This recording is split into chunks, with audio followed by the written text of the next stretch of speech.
Stephen Hawking 21वीं सदी के महान वैज्ञानिक। इनका शरीर पूरी तरीके से पैरालाइज था, ना बोल सकते थे और ना ही लिख पाते थे। फिर भी इन्होंने दुनिया की महान किताब लिखी, a brief history of time. कैसे? डॉक्टर्स ने बोला था कि तुम 23 साल से ज्यादा नहीं जी पाओगे, लेकिन फिर भी 76 ईयर्स तक ये जिए। कैसे? इनकी हालात ऐसी थी कि कोई इनकी मदद कर दे, लेकिन व्हील चेयर पर पड़ा हुआ ये आदमी सबकी मदद करता था। कैसे? चलिए जानते हैं इन सब के पीछे राज को। एक इंटरव्यू में स्टीफन हॉकिंग से पूछा गया कि संसार का सबसे दिलचस्प रहस्य क्या है। थोड़ा सा हंसे और कहा, महिलाएं। उन्हें समझना किसी रहस्य से कम नहीं। स्टीफन हॉकिंस के जन्म और मृत्यु में एक बहुत बड़ा राज है। जनवरी 8, 1642, जिस दिन दूरबीन के इंजीनियर गैलीलियो गैलीली की मृत्यु हुई, ठीक उसके 300 साल बाद जनवरी 8, 1942 को स्टीफन हॉकिंस का जन्म हुआ। लेकिन रहस्य यहीं खत्म नहीं हुआ। 20वीं सदी के महानायक साइंटिस्ट अल्बर्ट आइंस्टाइन का बर्थडे मार्च 14 और 2018 का वो काला दिन जिस दिन स्टीफन हॉकिंस की मृत्यु हुई। शानदार बात यह है कि तीनों ही अपनी सदी के महान साइंटिस्ट रहे।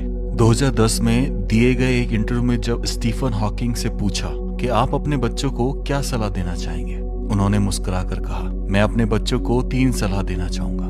पहली, हमेशा ऊपर सितारों की ओर देखना, नीचे पैरों की ओर नहीं, क्योंकि सपने वही देखते हैं जो नजर आसमान पर रखते हैं। काम करना मत छोड़ना, काम ही जिंदगी को अर्थ और लक्ष्य देता है। बिना काम की जिंदगी सिर्फ समय काटना बन जाती है। और अगर तुम्हें कोई सच्चा प्यार करने वाला मिले तो उसे कभी मत छोड़ना, क्योंकि प्यार ही इंसान को इंसान बनाए रखता है।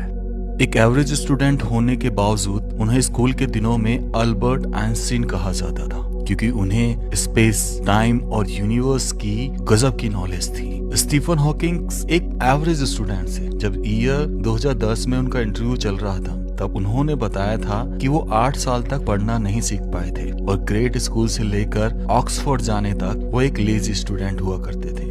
एक इंटरव्यू जो ब्रिटिश अखबार द गार्डियन में प्रकाशित हुआ, महान वैज्ञानिक स्टीफन हॉकिंग ने मृत्यु को लेकर एक चौंका देने वाली बात कही। हमारा दिमाग एक कंप्यूटर की तरह है, जब इसके पुर्जे फेल हो जाते हैं तो ये काम करना बंद कर देता है। यही मृत्यु है। उन्होंने आगे कहा कि मृत्यु के बाद स्वर्ग या दूसरी जिंदगी जैसी मान्यताएं असल में इंसानों को मौत से दिलासा देने के लिए बनाई गई हैं, क्योंकि इंसान इस सवाल से डरता है कि मेरी चेतना, मेरी पहचान मौत के बाद कहाँ जाएगी। स्टीफन हॉकिंग ने कहा था, हम पूरी तरह स्वतंत्र हैं जिस पर चाहे विश्वास करने के लिए। लेकिन इसके साथ ही उन्होंने अपना विचार बिल्कुल स्पष्ट शब्दों में रखा, कोई ईश्वर नहीं है। इस ब्रह्मांड को किसी भगवान ने नहीं बनाया।